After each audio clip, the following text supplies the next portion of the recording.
Hey everyone, Olly at Retro Gamer Revival.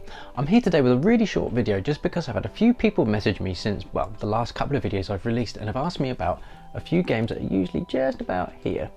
I've had a few people ask me and say, are they Japanese Nintendo 64 games? If so, what games do I have? So I thought I'll give you a quick whistle-stop tour of the Japanese N64 games that I have. I don't have a lot of them, purely because it's a rabbit hole that I'm refusing to dive down. So the Japanese games that I do have for the Nintendo 64 system are specifically Mario games. They're purely for aesthetic purposes. I don't buy these games necessarily to play them. I buy them purely because I think the box art is incredible and I think the cartridges look also just as good. So here's a quick look at the N64 games I have that are Japanese imports. Kicking off, one of my favourite games of all time, Super Mario 64. This is generally about the sort of similar box art to what we got in Europe and America. However, I just much prefer the sort of the white aesthetic that it's got with Mario in the center. I just think it looks so much more cleaner, so much more crisper. And always, as a Western audience, we seem to just gravitate towards games that have got Japanese writing on them. It just looks cooler, it feels cooler. So there we are, Mario 64. Next up, another copy of Mario 64, this one with a slight difference. This is the Mario 64 Rumble Pack Edition. Again, it is exactly the same game. It's pretty much the same box apart from the front, except this game is now compatible with the Rumble Pack. So this came out after Lilac Wars, or Star Fox 64 if you're in America. This one I have tried. I know I said I buy these for aesthetic purposes, however this one I have actually played just because it was a novelty to be able to play Mario 64 with a Rumble Pack. But again, amazing box art. Look at that. It's so cool. Next up, Mario Party. This is the only Mario Party game I have in my Japanese N64 collection, but again, just look at that artwork. It pretty much represents the game, and again, I know the front cover for the PAL release and the NTSC releases was similar to this, but again, just having it on that white background just really makes all those colours on the front pop, and it just really sums up the game, doesn't it? Again, the back there, just everything looks so much better when it's got, you know, the Japanese language on it the way it's meant to be. So there we go, Mario Party. Next up, arguably the best in the series of this particular franchise, Mario Kart. Just look at that cover. Look at that. That is so vastly different to what we got in Europe and America. And again, with the white background, it just makes everything look so much cooler and cleaner and crisper.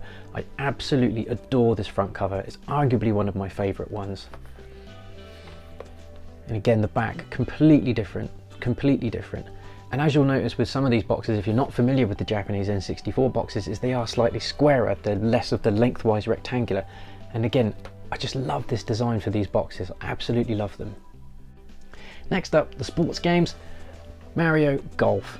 The thing I love most about this cover is, aside from the fact they've gone for the completely green look to represent the green of the grass for where you actually play the golf, is I really like the artistic direction on this cover, having Mario be just that little bit out of focus so that your focus is more on the shadow and back here. It's just an interesting artistic choice, and I don't think you really got many great sort of artistic choices like that on the front of some of the Western boxes. Again, a completely different box design to what we got in Europe and America. And just like I said, I just love it. It's so cool. And finishing us up is Mario Tennis. Again, like with Mario Golf, this one has an artistic choice on the front cover. Again, they've made Mario slightly more blurred, the background's slightly blurred as well. Maybe that's to sort of maybe represent the speed of tennis at which you serve. Who knows what they're thinking at the time, but that's what I get from this cover. And again, it's so vastly different to what we got in Europe and America. It's just so cool, so much more interesting.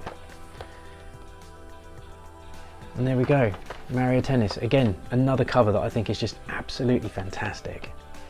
So there we go. I did say this would be a real quick whistle-stop tour of the games I have for my Japanese import N64 collection. Like I said at the beginning, these are all Mario titles and they are all for pretty much aesthetic purposes. I love the artwork, I love the covers, I love the designs, and I love the boxes.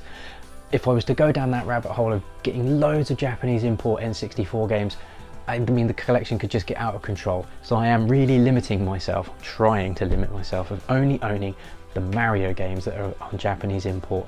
Like I said, there's a few Mario Party games I'd like to get to finish that up, but ultimately that's where I'm at with that.